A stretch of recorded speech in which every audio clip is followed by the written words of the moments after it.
Eu sou Mário Persona e essas são as respostas que eu dei aos que me perguntaram. Você escreveu perguntando se Jesus seria apenas uma das manifestações de Deus, um modo de Deus se apresentar. Não, Jesus não é apenas uma manifestação de Deus, como ensina a heresia, que é conhecida como unicismo. Ela também ensina outros erros, como a salvação pelo batismo. Jesus é uma das três pessoas da Trindade. Ele é o Filho eterno de Deus que sempre existiu como Filho na companhia, se nós podemos dizer assim, do Pai e do Espírito Santo.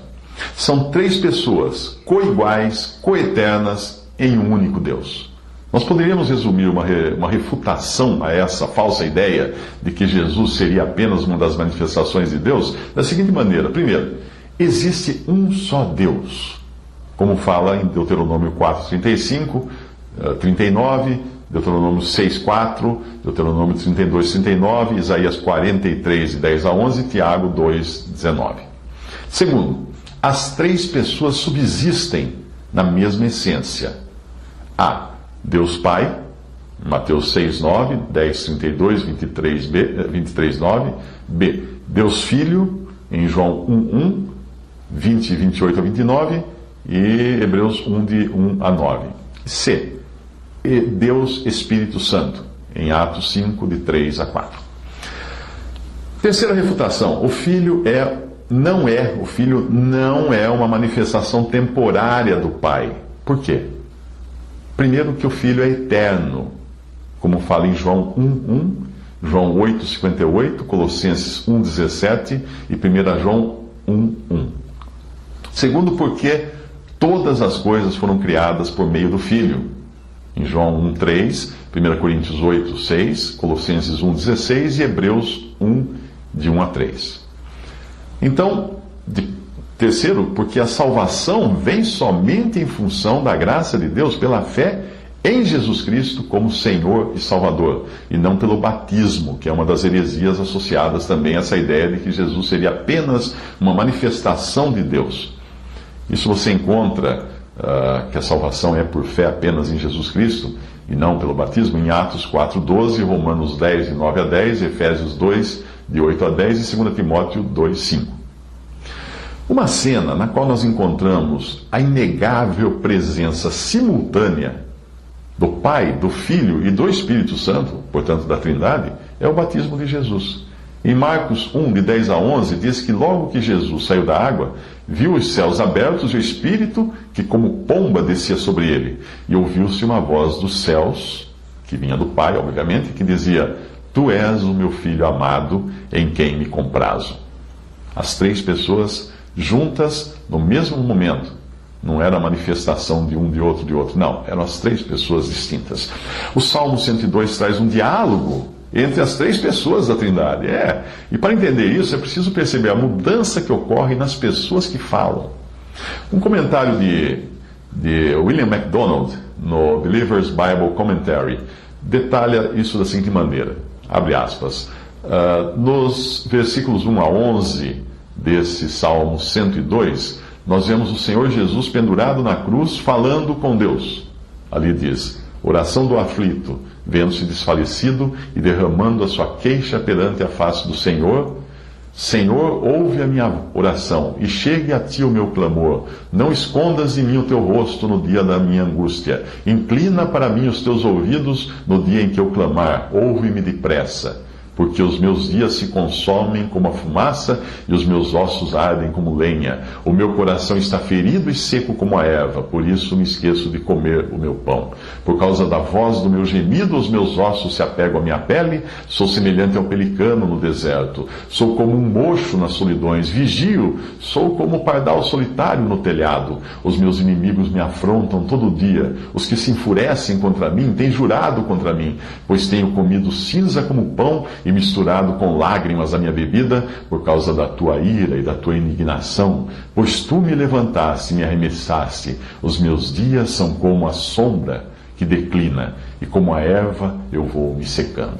Essas palavras são do próprio Senhor Jesus, do Filho. Não são do Pai e nem do Espírito Santo, são do Filho. Mas nos versículos 12 ao 15, nós vemos o Pai responder ao seu Filho. E sabemos que assim ao compararmos o versículo 12 com Hebreus 1:8, que diz: Mas do Filho diz: Ó Deus, o teu trono subsiste pelos séculos dos séculos, cetro de equidade é o cetro do teu reino. Mas vamos ler esses versículos agora do Salmo. Mas tu, Senhor, permanecerás para sempre, a tua memória de geração em geração. Tu te levantarás e terá piedade de Sião, pois o tempo de te compadeceres dela, o tempo determinado, já chegou. Porque os teus servos têm prazer nas suas pedras e se compadecem do seu pó. Então os gentios temerão o nome do Senhor e todos os reis da terra a tua glória. Quem está dizendo aí? Deus Pai. Deus Pai. Nos versículos 16 a 22, aquele que fala não se identifica agora, mas nós estamos seguros em afirmar que seja o Espírito Santo descrevendo a futura restauração de Israel sob o reinado do Messias. Veja só. Quando o Senhor edificar Sião, aparecerá na sua glória. Ele atenderá a oração do desamparado e não desprezará a sua oração. Isto se escreverá para a geração futura, e o povo que se criar louvará o Senhor, pois olhou desde o alto do seu santuário, desde os céus o Senhor contemplou a terra, para ouvir o gemido dos presos, para soltar os sentenciados à morte, para anunciarem o nome do Senhor em Sião, e o seu louvor em Jerusalém, quando os povos se ajuntarem e os reinos para servirem ao Senhor. Então, nos versículos de 23 a 24, o Salvador é visto mais uma vez, agora sofrendo nas mãos de Deus por nossos pecados. Ali diz: abateu a minha força no caminho, abreviou os meus dias. Dizia eu: meu Deus, não me leves no meio dos meus dias. Mais uma vez, se nós compararmos os versículos 24, a metade do versículo 24, com 28, do versículo 24 ao 28, com Hebreus 1, de 10 a 12, nós vamos saber que é o pai que está falando com seu filho. Porque diz em Hebreus: os teus anos são por todas as gerações, desde a antiguidade, no Salmo diz: desde a antiguidade fundaste a terra, e os céus são obra das tuas mãos. Eles perecerão, mas tu permanecerás. Todos eles se envelhecerão como um vestido, como roupa os mudarás e ficarão mudados. Porém tu és o mesmo, e os teus anos nunca terão fim. Os filhos dos teus servos continuarão, e a tua semente ficará firmada perante ti. Agora veja Hebreus de 1, de 10 a 12. E tu, Senhor, no princípio fundaste a terra, e os céus são obras das tuas mãos. Eles perecerão, mas tu permanecerás, e todos eles como roupa envelhecerão, e como um manto os enrolarás, e serão mudados. Mas tu és o mesmo, e os teus anos não acabarão. Portanto, fuja dessa mentira que tenta dizer que o Pai, o Filho e o Espírito Santo são simples manifestações de Deus. E negam, portanto, a Trindade, que mostra três pessoas divinas, um só Deus: o Pai, o Filho e o Espírito Santo. Eu sou Mário Persona e essas são as respostas que eu dei aos que me perguntaram sobre a Bíblia. Você escreveu perguntando por que Jesus não deixou Maria Madalena tocá-lo. Por que ele, ressuscitado, não permitiu que ela o tocasse, por ainda não ter sido glorificado, se lá em Mateus ele tem os seus pés abraçados pelas duas Marias, e em João, pouco depois, ele próprio pede a Tomé que o toque, para conferir se é ele mesmo. Como conciliar tudo isso? Vamos comparar as passagens. Em João, capítulo 20, 17, disse-lhe Jesus: não me detenhas ou não me toques, segundo outra tradução, porque ainda não subi para meu Pai, mas vai para meus irmãos e dize-lhes que eu subo para meu Pai e vosso Pai, meu Deus e vosso Deus. Aí em Mateus 28, 9, e indo elas a dar as novas aos seus discípulos, eis que Jesus lhes sai ao encontro, dizendo: eu vos saúdo, e elas chegando abraçaram os seus pés e o adoraram. João 20, 27, depois disse a Tomé: põe aqui o teu dedo e vê as minhas mãos, e chega a tua mão e põe-na no meu lado, e não sejas incrédulo, mas crente.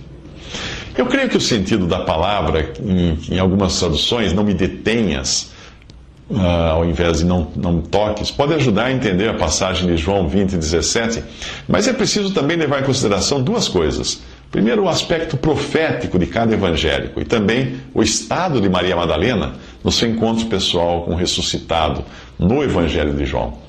Quando você lê os evangelhos, evite fazer isso como se lesse um simples relato cronológico dos acontecimentos, Por exemplo, Lucas não é sempre cronológico, mas a sequência dos acontecimentos ali aparece numa ordem moral. Procure perguntar o que Deus quis dizer em cada um deles, dentro daquilo que é característico de cada evangelho. Ao contar o mesmo fato para uma criança e para um adulto, nós costumamos adotar formas diferentes de comunicação, enfatizando o que pode ser interessante para cada um deles. Se eu contar da minha ida ao zoológico a uma criança, irei me concentrar nos animais. Mas talvez ao falar da visita a um consultor em administração, falar da mesma visita a uma pessoa que seja consultor de administração de empresas, talvez eu me concentre nos aspectos administrativos do zoológico, no atendimento ao cliente e coisas desse tipo. Assim são os evangelhos. Um mesmo episódio pode ser relatado de maneiras diferentes ou até mesmo ser omitido, por não ter importância no contexto que Deus está tratando ali. Por essa razão, em um evangelho você encontra 2 gadarenos sendo libertados de demônios, e no outro evangelho, apenas um. Ou então você vê 2 Marias na cena da ressurreição, e no outro apenas uma Maria, a Maria Madalena. Mas vamos ver o texto todo da passagem de Mateus. Mateus 28, de 5 a 10. Mas o anjo respondendo disse às mulheres: Não tenhais medo, pois eu sei que buscais a Jesus que foi crucificado. Ele não está aqui, porque já ressuscitou, como havia dito. Vinde, vede o lugar onde o Senhor jazia.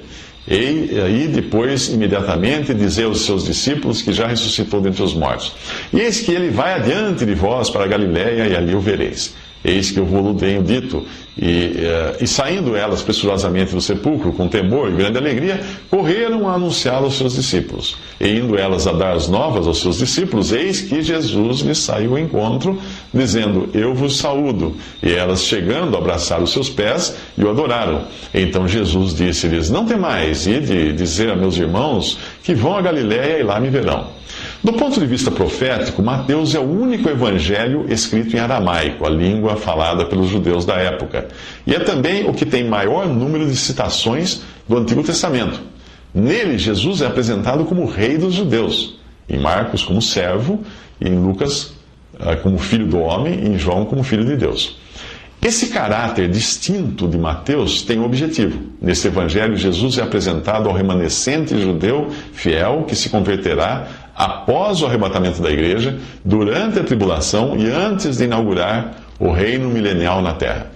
As 2 Marias que caem aos seus pés e os abraçam estão bem no espírito de servas, na presença do rei.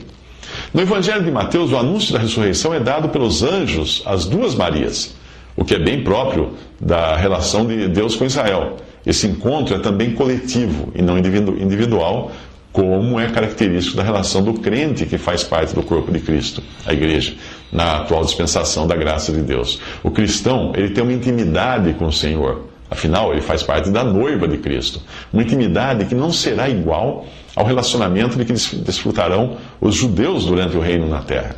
O remanescente judeu que se converterá na tribulação e participará do reino de 1000 anos de Cristo, esse remanescente participará do reino ainda nos seus corpos naturais, vivendo na terra.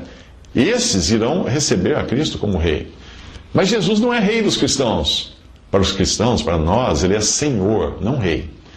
O fato de em Mateus serem os anjos que anunciam a ressurreição também pode indicar essa relação mais característica de Deus com Israel no Antigo Testamento, porque lá os anjos que aparecem com frequência, tendo sido inclusive instrumentos na entrega da lei ao povo de Israel. Veja, por exemplo, Hebreus 1,14. Não são porventura todos eles espíritos ministradores, falando aqui dos anjos, enviados para servir a favor daqueles que hão de herdar a salvação?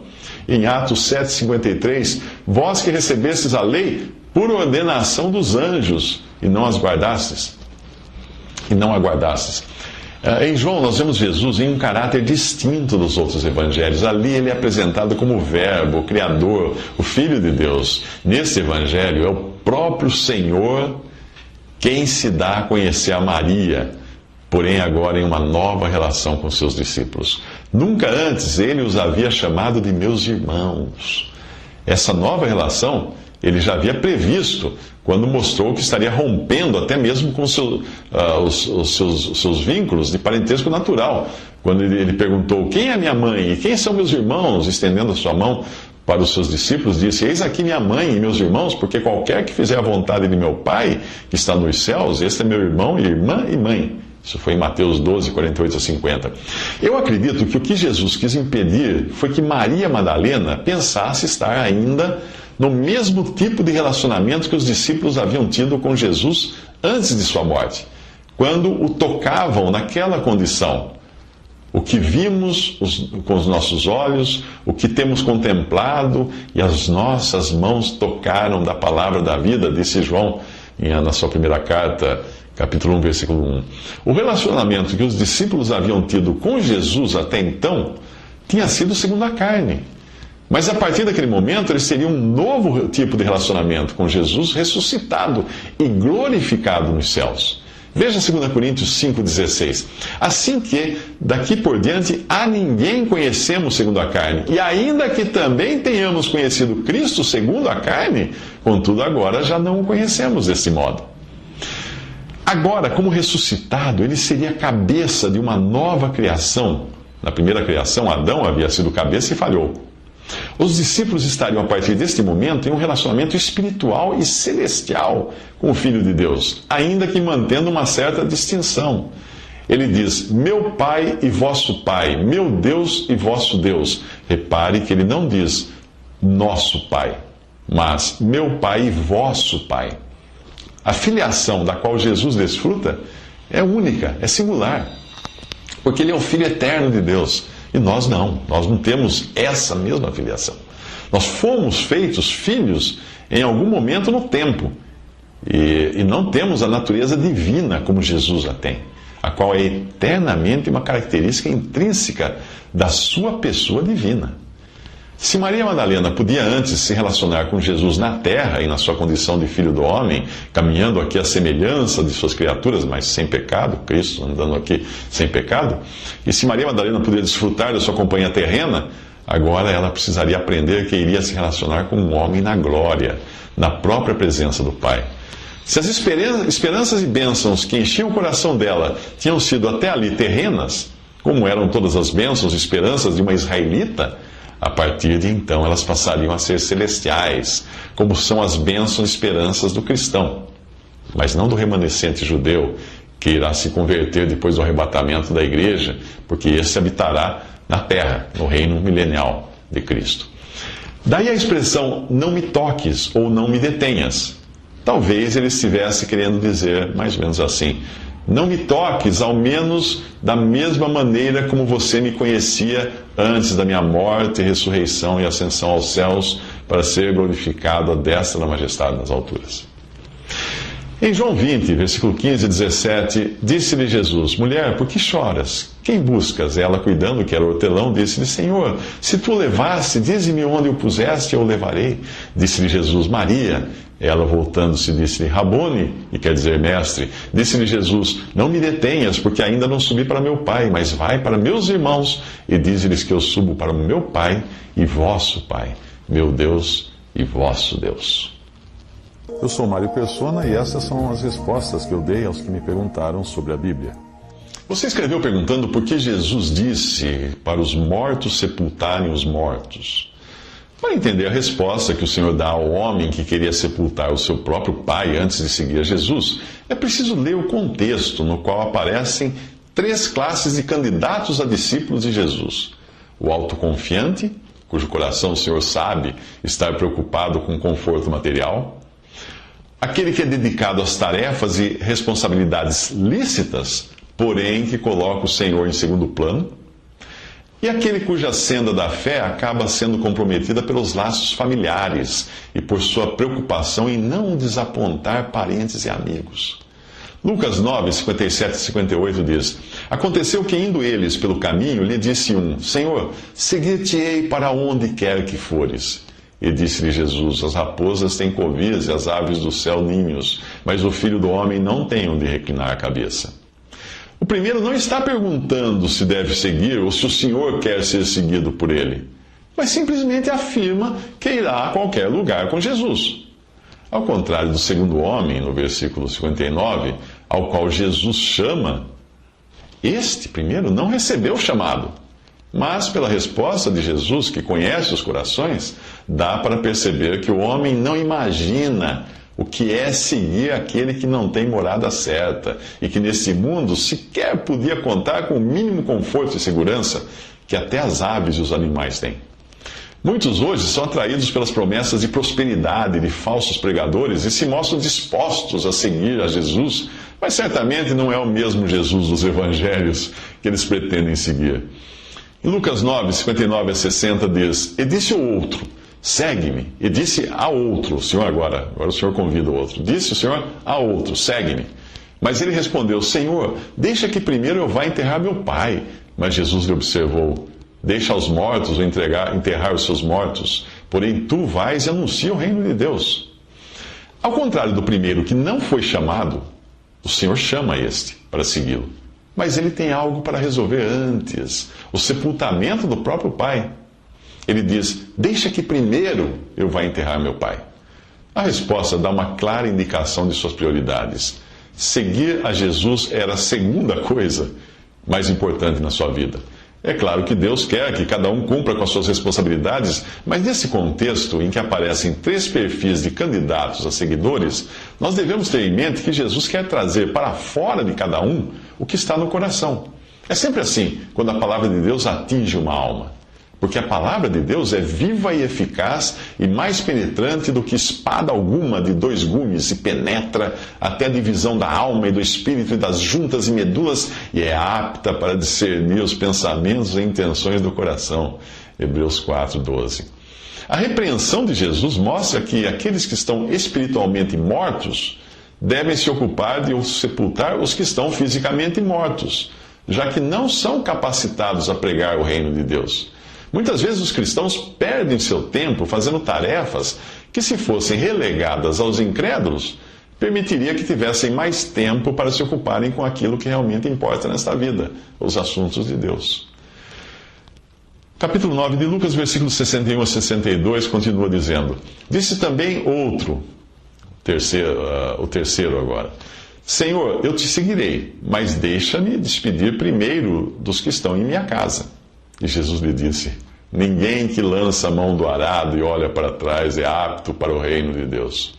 O terceiro candidato a discípulo é semelhante ao primeiro, já que ele não é chamado a seguir, mas se apresenta voluntariamente.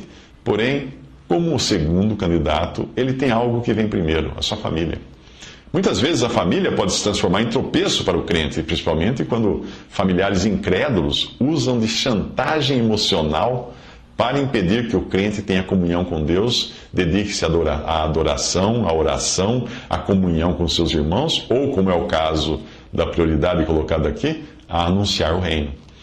Quem já arou a terra com um arado puxado por animais de tração, sabe o quanto de atenção é preciso para manter o alinhamento. Qualquer olhada para trás faz o arado perder a direção e comprometer o plantio e a colheita. Quem está empenhado em seguir a Jesus não pode se deixar levar por distrações. Eu sou Mário Persona e essas são as respostas que eu dei aos que me perguntaram sobre a Bíblia. Você escreveu perguntando por que Jesus não batizava. Jesus batizava, sim, mas por procuração. Depois disso, foi Jesus com seus discípulos para a terra da Judéia e estava ali com eles e batizava. João 3:22. Outra passagem no mesmo evangelho esclarece que era por meio de seus discípulos que o batismo de Jesus era ministrado, e não pessoalmente por ele.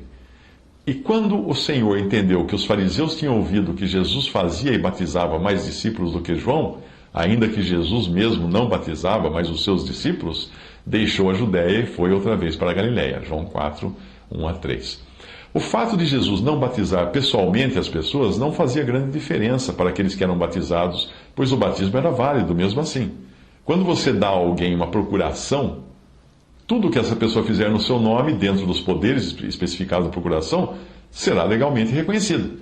E Jesus passou essa procuração quando ele disse aos discípulos, portanto, ide e fazeis discípulos de todas as nações, batizando-os em nome do Pai, do Filho e do Espírito Santo. Mateus 28:19.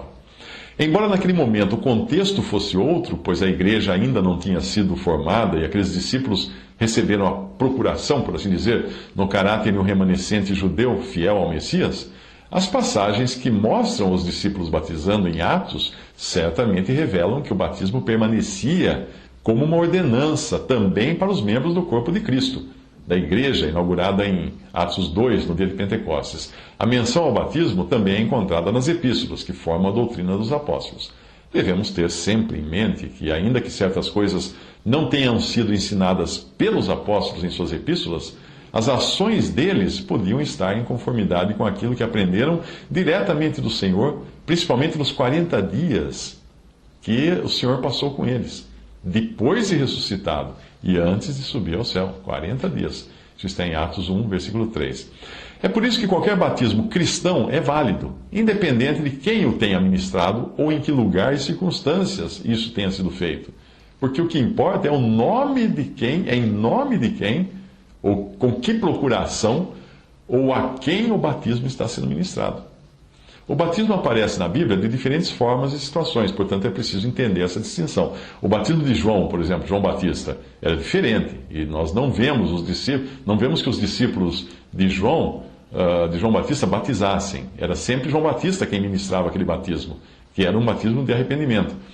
Não era um batismo cristão, pois os próprios discípulos de João precisaram ser novamente batizados em Atos. Portanto, as religiões cristãs que tentam usar passagens que falam do batismo de João para justificar suas doutrinas de batismo estão equivocadas. Atos 19, 3 a 5. Perguntou-lhes então, em que sois batizados então? E eles disseram, no batismo de João. Mas Paulo disse, certamente João batizou com batismo de arrependimento, dizendo ao povo que cresce no que após ele havia de vir, isto é, em Jesus Cristo. E os que ouviram foram batizados em nome do Senhor Jesus. O batismo cristão tem, entre outras, a finalidade de incluir o batizado em um novo círculo. A passagem em Efésios 4 revela os 4 círculos que existem, e para facilitar o entendimento, eu vou inverter a ordem da passagem, a leitura da passagem, para você entender. Um só Deus e Pai de todos, o qual é sobre todos e por todos e em todos vós. Efésios 4, 6. Essa é a esfera a qual pertencem todos os seres humanos. Aqui, pai é no grego pater, pois aparece no sentido de criador ou fator gerador, e não no sentido de Abba, como em Romanos 8,15, que é uma familiaridade exclusiva ao convertido a Cristo. Recebestes o espírito de adoção de filhos, pelo qual clamamos Abba, Pai, é o que fala em Romanos 8,15. Então, esse círculo maior é o que inclui todos os seres humanos. Daí vem um círculo menor, B. Um só Senhor, uma só fé, um só batismo. Efésios 4, 5. Dentro do círculo grande, do primeiro, da humanidade, existe um círculo menor que exclui os pagãos.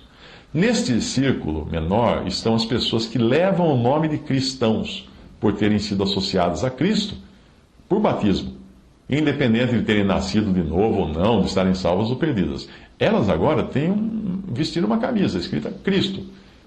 Elas agora têm uma autoridade, Senhor, sobre elas e a responsabilidade de conduzirem suas vidas segundo esse senhorio. A palavra fé aqui está mais no sentido de crença, e não da fé que salva e decorre da graça de Deus. Aqui há um só batismo, o qual é a porta de entrada para esse círculo. Apesar de muitas religiões cristãs usarem erroneamente o batismo como porta de entrada, membresia de uma denominação. Isso não tem nada a ver com o ensino bíblico. C. Terceiro círculo. Há um só corpo e um só Espírito, como também fostes chamados em uma só esperança da vossa vocação. Efésios 4, 4. Chegamos assim ao círculo menor, que é restrito àqueles que nasceram de novo e, pela graça de Deus, creram em Jesus Cristo como Salvador. Estes tiveram seus pecados perdoados e aguardam serem levados para o céu. Esperança e vocação, juntamente com o Espírito, quando vão ser levados para o céu, que é a sua esperança e vocação, junto com o Espírito Santo, quando esse for tirado do mundo no arrebatamento. São esses os que efetivamente formam o um só corpo de Cristo, a igreja, independente de pertencer ou não a alguma denominação criada por homens, geralmente chamadas de igrejas. Nesse círculo menor, você entra pela fé em Cristo e não pelo batismo. Embora este seja uma ordenança a qual todos devem se submeter, caso ainda não tenham se submetido quando eram incrédulos, ou quando estavam no círculo B. Voltando ao círculo B, que seria das pessoas que são batizadas, que levam o nome de cristãos. Essa pessoa veste, por assim dizer, a camisa do cristianismo, o que não era o caso no batismo de João Batista. Eles não eram cristãos, eram judeus. A pessoa batizada passa a ter novas responsabilidades por estar agora numa esfera de cristianismo e não mais na esfera do judaísmo ou na esfera do paganismo. Por isso, os apóstolos batizavam famílias inteiras, não só toda a família. Atos 16:15. E depois que foi batizada, ela, Lídia e a sua casa. Casa é o sentido de família. Atos 16:33. E tomando-os ele consigo naquela mesma hora da noite, lavou-lhes os vergões, e logo foi batizado ele, o carcereiro, e todos os seus familiares. 1 Coríntios 1:16. E batizei também a família de Estéfanas. No seu aspecto amplo, em todos os casos, em figura ou literal, o batismo envolve mudança de posição. O seu significado mais específico é o da passagem pela morte para desfrutar dessa mudança de posição. E nesse sentido nós vemos o batismo em figura ou literalmente em passagens do Antigo Testamento. Por exemplo, no dilúvio, uma família também foi batizada quando foi tirada das águas mortais graças à arca construída pelo patriarca Noé. Veja que o apóstolo Pedro faz esta conexão com o batismo quando ele diz que por meio da arca poucas, isto é, 8 almas se salvaram pela água, que também, como uma verdadeira figura, agora vos salva, o batismo. Não do despojamento da imundícia da carne, mas da indagação de uma boa consciência para com Deus pela ressurreição de Jesus Cristo. 1 Pedro 3, 20 a 21. A salvação pelo batismo mencionado nessa passagem não é a salvação eterna da alma, mas no sentido de colocar o batizado a salvo da contaminação do círculo maior do paganismo. Noé não perguntou se a sua família queria entrar na arca. Ele levou todos para dentro da arca, independente de crerem ou não na mensagem de Deus. Veja que os animais foram levados para dentro da arca, o que poderia ser interpretado como tendo passado pelo mesmo batismo, entre aspas, mencionado por Pedro, mas seria uma insensatez pensar que os animais tenham sido salvos no sentido espiritual da palavra. Uma figura do batismo nós vemos também no bebê Moisés, salvo de Faraó e da morte pelas águas do rio, onde ele foi colocado em uma mini arca, não de vontade própria, mas por decisão de sua mãe. Aquilo era uma figura do batismo de casa, o batismo de família, que nesse caso colocou Moisés literalmente numa nova posição. Ainda que ele tenha sido entregue, por assim dizer, a Faraó, ele passou a atuar ali como representante do Deus de seus pais. O mesmo Moisés, mais tarde, batizaria todo o povo no mar e na nuvem, mais água aqui, líquida e gasosa, independente da idade e entendimento deles. Ele não deixaria os bebês de seu povo morando no Egito de Faraó para decidirem mais tarde se queriam ou não viver lá ou se queriam sair. Obviamente, Faraó não tinha o desejo de perder as crianças dos hebreus, do mesmo modo como hoje o diabo não gosta nem um pouco quando os pais introduzem os seus filhos na esfera cristã, pelo batismo. Por isso que eu batizei meus filhos quando ainda eram bebês. Êxodo 10, 9. E Moisés disse: havemos de ir com os nossos jovens e com os nossos velhos e com os nossos filhos, e com as nossas filhas, e com as nossas ovelhas e com os nossos bois, havemos de ir, porque temos de celebrar uma festa ao Senhor. Então ele, Faraó, lhes disse: não será assim. Agora ide vós, homens adultos, e servi o Senhor. 1 Coríntios 10, de 1 a 2. Não, irmãos, não quero que ignoreis que nossos pais estiveram todos debaixo da nuvem, e todos passaram pelo mar, e todos foram batizados em Moisés na nuvem e no mar. Repare que Moisés não quis sair do Egito sem levar a todos, independente da idade e do entendimento que tinham. Um batizado, seja ele convertido ou não, independente de seu nível de entendimento, passa a fazer, sim, parte do círculo dos que estão sob o senhorio de Cristo. Ele se torna cristão, nem que seja só de etiqueta.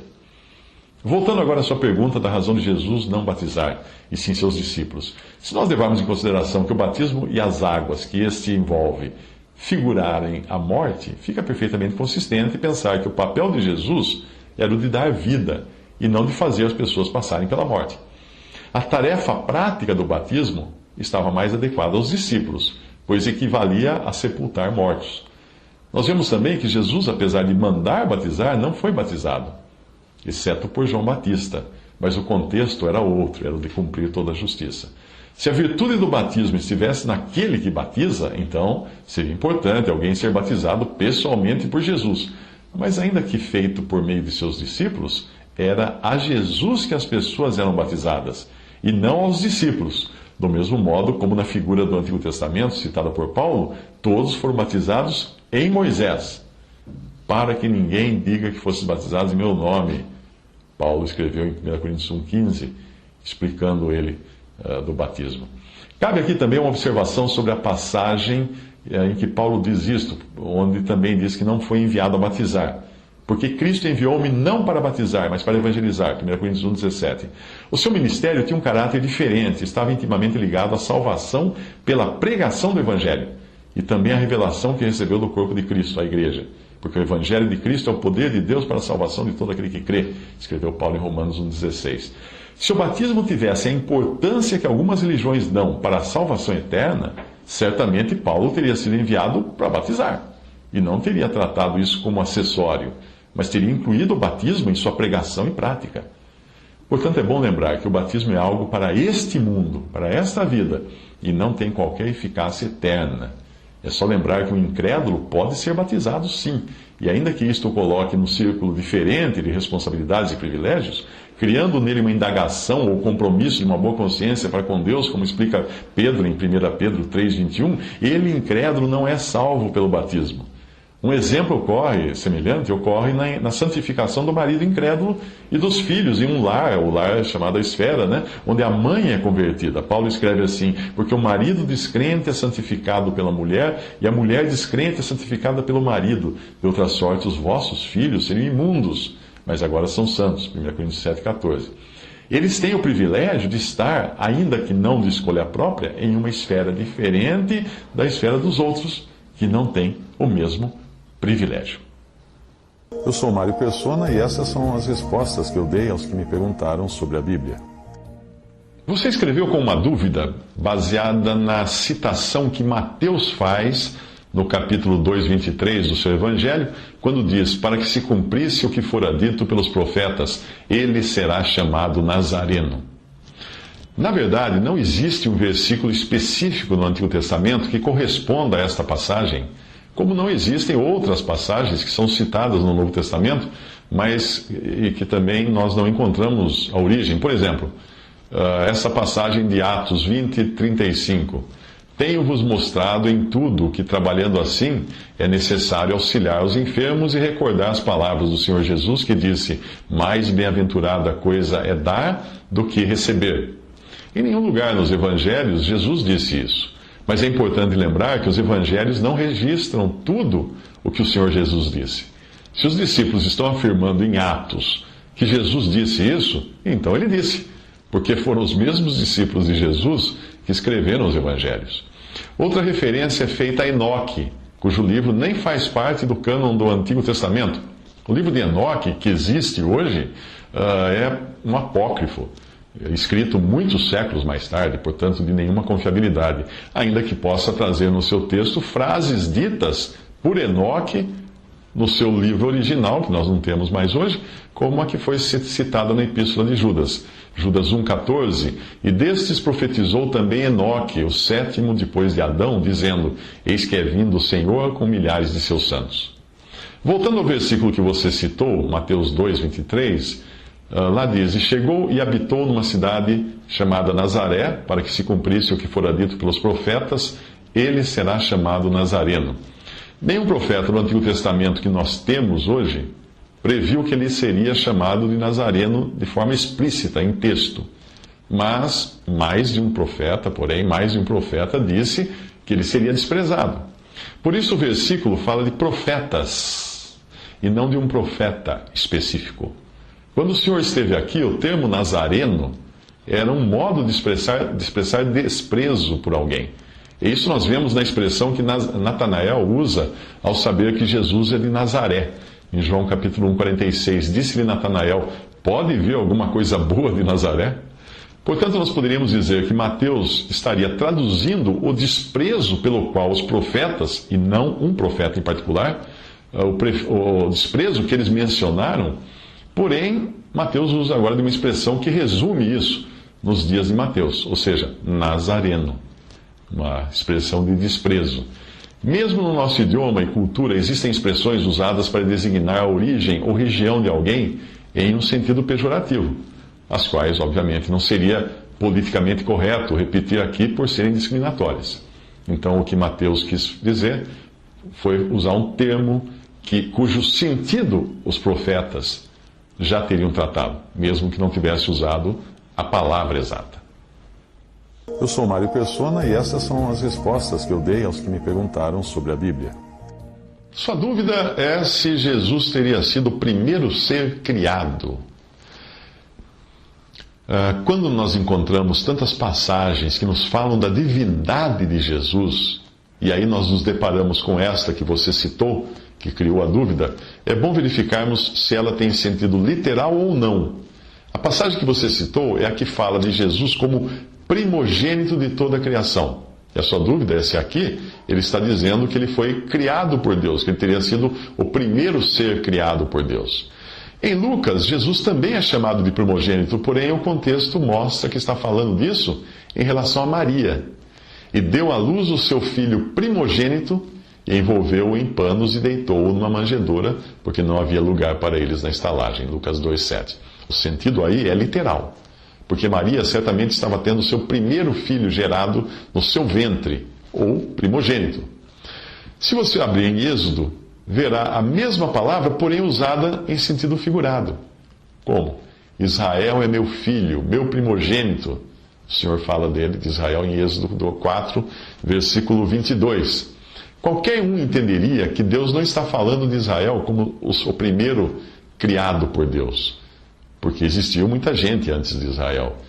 A palavra aqui tem um sentido de primazia, de preferência. Por exemplo, veja como primogenitura, ou o status de um primogênito, é tratado aqui não como a ordem real do parto, mas como um título de preferência. Gênesis 25, 31 a 33. Então disse Jacó: vende-me hoje a tua primogenitura. E disse Esaú: eis que estou a ponto de morrer, para que me servirá a primogenitura? Então disse Jacó: jura-me hoje. E jurou-lhe e vendeu a sua primogenitura a Jacó.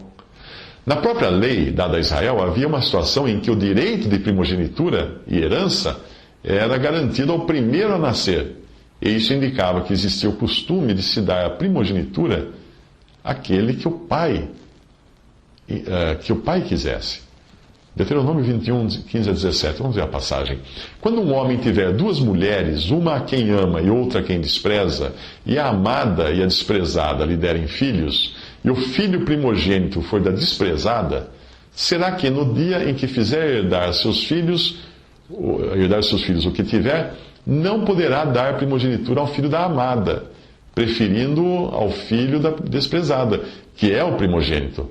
Mas ao filho da desprezada reconhecerá por primogênito, dando-lhe dobrada porção de tudo quanto tiver, porquanto aquele é o princípio da sua força.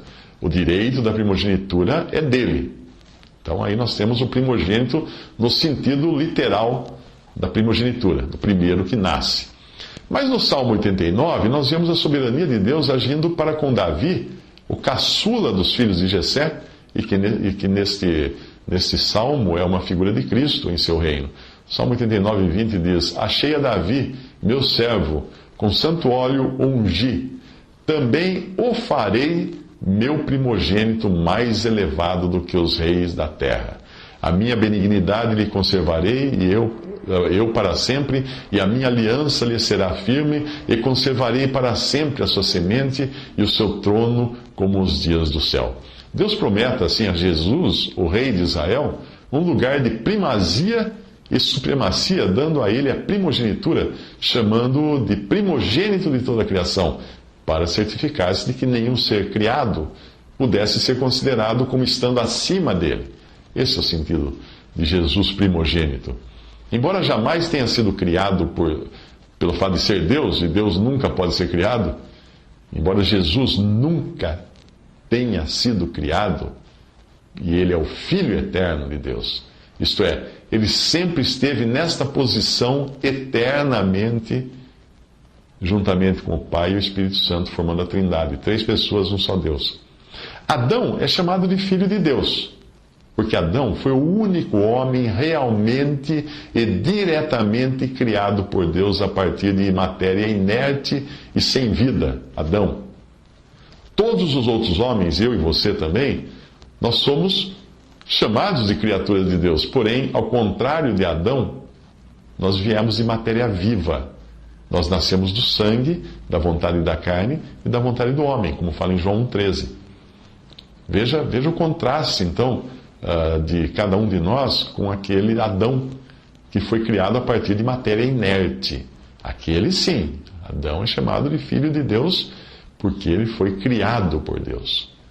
Agora também existe um contraste entre um homem natural, nascido nascido do sangue, da vontade da carne, da vontade do varão, com um homem nascido de Deus, que é quem? Um crente em Jesus. Outros seres foram criados também diretamente por Deus, são os anjos. Mas esses não têm capacidade de procriarem no seu estado angelical. Por isso, os anjos que hoje existem são os mesmos anjos que Deus criou. Não vieram outros anjos depois. Se a passagem do versículo 15 de Colossenses pudesse deixar alguma dúvida sobre o significado de primogênito, que como é apresentado ali, as passagens que vêm em seguida, dentro do contexto, eliminariam totalmente a dúvida.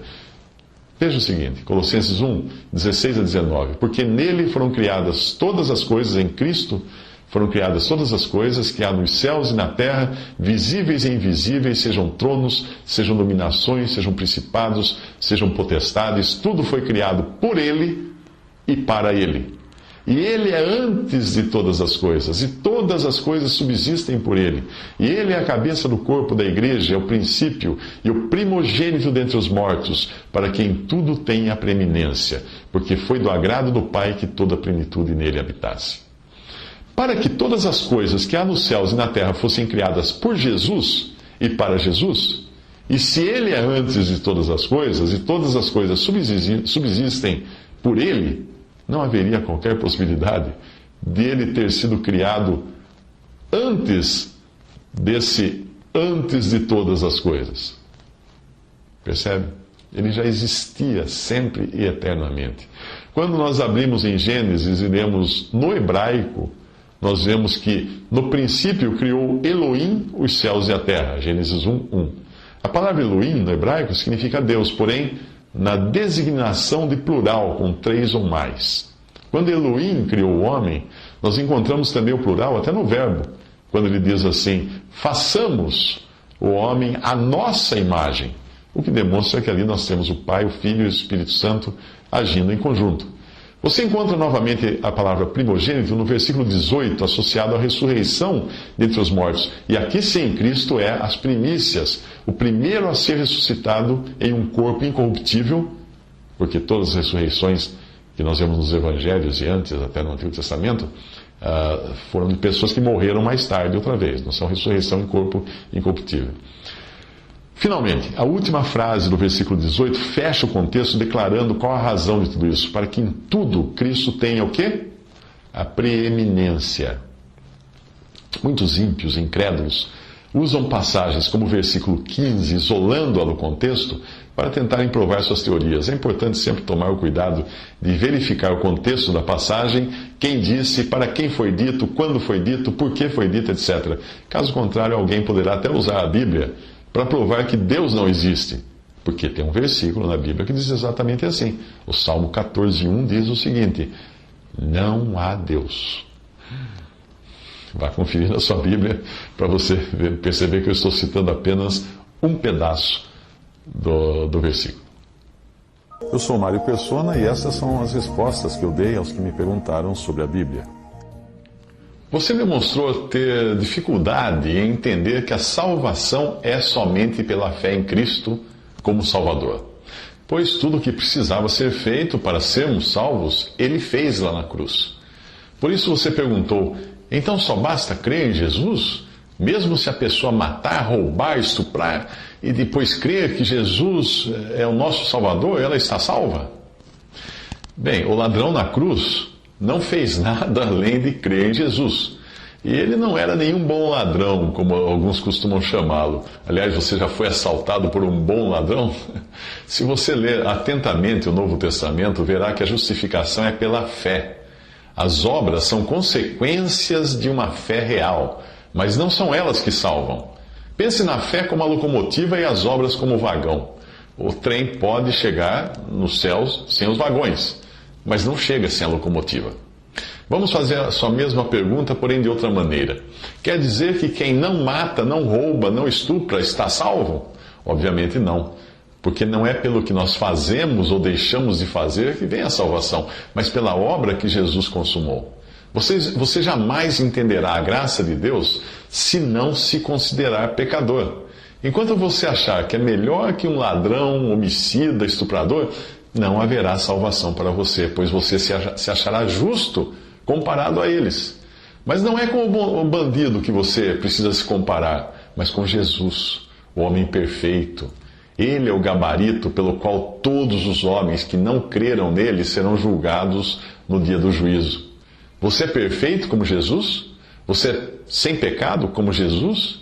Se não puder dizer que é, então vai precisar entrar na fila dos que só podem ser salvos por graça e não por suas próprias obras, porque obra nenhuma, vinda de mãos minhas ou suas, tem o poder para limpar pecados, mas apenas o sangue de Cristo. Imagine Deus traçando um risco no chão, e de um lado está Jesus. Aí ele diz para que todos os que forem tão perfeitos quanto Jesus passarem para o lado de Jesus. Quantos passariam? Você passaria? Nem eu. Então, no final, eu, você, o homicida, o bandido, a prostituta, descobrimos que estamos todos do mesmo lado do risco e somente pela graça de Deus podemos ser transportados para o outro lado. Mas para que isso aconteça, nós precisamos ter os nossos pecados lavados pelo sangue que Ele derramou na cruz. Como o sangue é capaz de fazer isso, é somente o dele. Não existe outro sangue, não existe poder em nenhum de nós de limpar os nossos próprios pecados. É por isso que todo pecador, pequeno ou grande, depende de crer em Jesus para ser salvo. Jeremias 13:23 diz: porventura pode o etíope mudar a sua pele ou o leopardo as suas manchas? Essa é uma das perguntas sem respostas na Bíblia. 1 Timóteo 1,15, essa é uma palavra fiel e digna de toda aceitação, que Cristo Jesus veio ao mundo para salvar os bons? Não. Para salvar os pecadores, dos quais eu sou o principal. Isso é Paulo falando de si mesmo. Romanos 4,5, mas aquele que não pratica, porém crê naquele que justifica o ímpio, a sua fé lhe é imputada como justiça. Deus justifica o ímpio, não o bom. Efésios 2, de 8 a 9, porque pela graça sois salvos por meio da fé, e isso não vem de vós, é dom de Deus e não vem das obras para que ninguém se glorie. A sua outra pergunta foi: e esses pastores que enganam os fiéis para que eles doem dinheiro para seu próprio benefício, com certeza eles creem em Jesus e estão salvos, ou não? Bem, aqueles que foram realmente salvos, mas que talvez estejam fazendo esse tipo de malandragem, terão de prestar contas de seus atos a Deus. E certamente irão chegar no céu despidos de qualquer qualificação. É o caso daqueles que serão salvos como que pelo fogo, que é a expressão usada em 1 Coríntios 3, 14 a 15. Se a obra que alguém edificou nessa parte permanecer, esse receberá galardão. Mas se a obra de alguém se queimar, sofrerá detrimento, mas o tal será salvo, todavia, como pelo fogo. Mas muitos desses que você mencionou não estão salvos. Eles não passam de lobos em pele de cordeiro, e estão simplesmente cumprindo as profecias e os alertas da palavra de Deus. Afinal, como esses alertas se cumpririam se não existissem esses pilantras? Maior juízo, porém, terão esses quando forem lançados no lago de fogo. Eu sou Mário Persona e essas são as respostas que eu dei aos que me perguntaram sobre a Bíblia. Você escreveu perguntando se Jesus não saberia, então, quando ele iria voltar. E a dificuldade surgiu quando você leu a passagem em Marcos 13, 26 a 32, que o Senhor Jesus diz: e então verão vir o Filho do Homem nas nuvens, com grande poder e glória. Mas daquele dia e hora ninguém sabe, nem os anjos que estão no céu, nem o Filho, senão o Pai. Bem, se Jesus era Deus, como ele podia dizer que não sabia o dia e a hora da sua própria vinda? Porque Deus é onipotente, onisciente, onipresente. Faz sentido que nenhum homem, anjo ou profecia, seja ela profecia de profetas ou até profecia asteca, né, que estava em voga até um tempo atrás, faz sentido que nenhum desses tenha ideia de quando seja esse dia e hora. Mas se Jesus é Deus onisciente, isto é, sabedor de todas as coisas, como tal informação estaria fora do seu alcance? Vamos deixar claro uma coisa: Jesus sempre foi Deus. Em um determinado ponto da história, há cerca de 2000 anos, ele, o Filho eterno de Deus, deixou o seu lugar no céu para vir aqui se fazer homem, mas nunca deixou de ser Deus. Debaixo daquela aparência de um homem perfeito estava escondida a sua divindade. Assim como a Arca da Aliança. A Arca da Aliança era feita de madeira, que significa na Bíblia humanidade, porque a árvore nasce com raiz na terra, e também era coberta de ouro, que significa glória real e divina. E quando ela era transportada, ela era coberta da vista humana com diferentes coberturas. Primeiro vinha um véu, o mesmo que no tabernáculo mantinha a arca separada da visão dos homens, mas esse véu foi rasgado quando Jesus morreu. Sobre este véu era colocada uma pele de texugo, impermeável e rústica, que nos faz lembrar Isaías 53, que diz que Jesus era sem formosura, e não havia nele beleza que nos agradasse. Por cima de tudo vinha um pano azul, a cor do céu, ou seja, apesar de não enxergarem o ouro glorioso da arca, todos sabiam que estava ali, debaixo daquelas cobertas, assim como nós sabemos que Jesus não abriu mão da sua divindade, mesmo enquanto ele circulava no mundo, como um homem, como um servo comum. Tão comum que as pessoas não viam nele diferença nenhuma ou beleza alguma. Ainda que os homens só vissem em Jesus um ser humano comum e sem formosura, ele tinha um quê visível de sua origem celestial, nas obras que ele fazia. Mas se ele era Deus, ainda que oculto sob um corpo humano, como não tinha ciência do dia e hora da sua vinda? A resposta pode estar em João 15, versículo 15. O servo não sabe o que faz o seu senhor. Percebe? Jesus andou aqui como servo perfeito. Portanto, nesta condição e nesta posição de filho do homem, ele podia muito bem não ter tal informação. Como homem, ele tinha limitações que eram inerentes à sua humanidade. E essas limitações só eram deixadas de lado com a autorização do Pai. Porque mesmo sendo a sua vontade perfeita, ele nunca moveu uma palha que não fosse da vontade do Pai. Portanto, como Deus, ele sabia. Mas como servo, não lhe tinha sido dado conhecer tal informação para poder passá-la para outros. Em Atos 1,7 diz: não vos pertence saber os tempos ou as estações que o Pai estabeleceu pelo seu próprio poder. Agora compare outra vez com João 15,15. Já vos não chamarei servos, porque o servo não sabe o que faz o seu senhor, mas tenho-vos chamado amigos, porque tudo quanto ouvi de meu Pai vos tenho feito conhecer. Na condição de filho, a informação do dia ou hora, dos tempos e estações era uma que o Pai não lhe tinha confiado, pois se tivesse, ela faria parte do tudo que ele teria transmitido aos seus discípulos. Esse tipo de expediente não é estranho na nossa vida também aqui neste mundo. É comum nós vermos uma entrevista em que alguma autoridade, o presidente da República, algum magistrado, emite a sua opinião para o repórter, avisando antes que aquela é sua opinião como cidadão e não como autoridade que ele, no exercício das suas funções, ele tem. Eu me lembro do diretor da faculdade onde eu estudei, que também era professor na faculdade de arquitetura, quando eu estudei nos anos 70. Nas suas reuniões com os professores, ele costumava dar opiniões, às vezes até contraditórias, avisando sempre de antemão que ora falava como diretor, ora como professor. Agora quem fala para vocês é o diretor fulano. Agora quem vai falar é o professor fulano. Era ele mesmo, porém ele tinha opiniões como diretor, como professor. Portanto, como filho do homem, e no momento em que andava neste mundo, vivendo no modo servo, vamos chamar assim, o conhecimento do dia da sua vinda e da hora da sua vinda estava vedado a ele. Mas, obviamente, no modo Deus, se mudasse para o modo Deus, ele jamais deixou de ser onisciente. Seria algo semelhante nos espantarmos de Jesus sentir fome e sede, ou até de sofrer dor. Se nós sabemos que fome, sede e dor são sensações que não fazem sentido Deus experimentar, não é mesmo? Mas ele experimentava como homem.